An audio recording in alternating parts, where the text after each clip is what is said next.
ప్రభునందు ప్రియమైన వాళ్ళారా, మీరంతా బాగా ఉన్నారని ఆశిస్తున్నాను. ఈరోజు దేవుడు మనకు గుర్తు చేస్తున్న ఒక దీవెనకరమైన వాక్యము, విలాప వాక్యములు 3వ అధ్యాయం 22వ వచనము. యెహోవా కృపగలవాడు, ఆయన వాత్సల్యత ఎడతెగక నిలుచున్నది.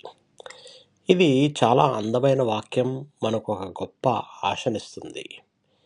ఈ వాక్యం ఏం చెప్తుందంటే, మన జీవితంలో ఎన్నో కష్టాలు, బాధలు, నిరాశలు ఎదురవుతాయి. కొన్నిసార్లు మనం ఒంటరిగా ఉన్నామనిపిస్తుంది. కానీ ఈ వాక్యం మనకేం గుర్తు చేస్తుందంటే, దేవుని కృప ఎప్పుడూ తగ్గదు. ఆయన ప్రేమ ఎప్పటికీ ఆగదు. మన తప్పులు, బలహీనతలు ఉన్నప్పటికీ దేవుడు మనపై తన కృపను నిలిపివేయడు. ప్రతి ఉదయం కొత్త కృపతో మనల్ని నడిపిస్తాడు. మనం విరిగిపోయిన హృదయంతో ఆయన దగ్గరికి వచ్చినప్పుడు ఆయన మనల్ని తిరిగి నిలబెడతాడు. ఈ వాక్యం మనకు 3 విషయాలు నేర్పుతుంది. దేవుని కృప నిరంతరం ఉంది. ఆయన ప్రేమకు అంతం లేదు. మనకు ఎప్పుడు ఒక ఆశ, ఎదురుచూపు ఉంటుంది. కాబట్టి ఎలాంటి పరిస్థితుల్లో ఉన్నా మనం ధైర్యంగా చెప్పవచ్చు, ప్రభువా నీ కృప నన్ను నిలబెడుతుంది.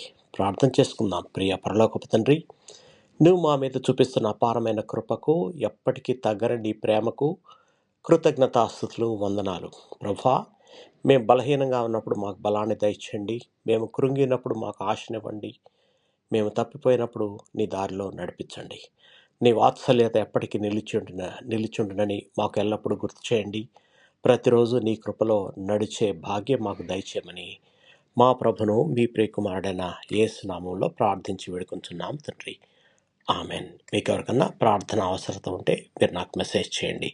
దేవుడు మిమ్మల్ని బహుగా దీవించి భద్రపరచును గాక.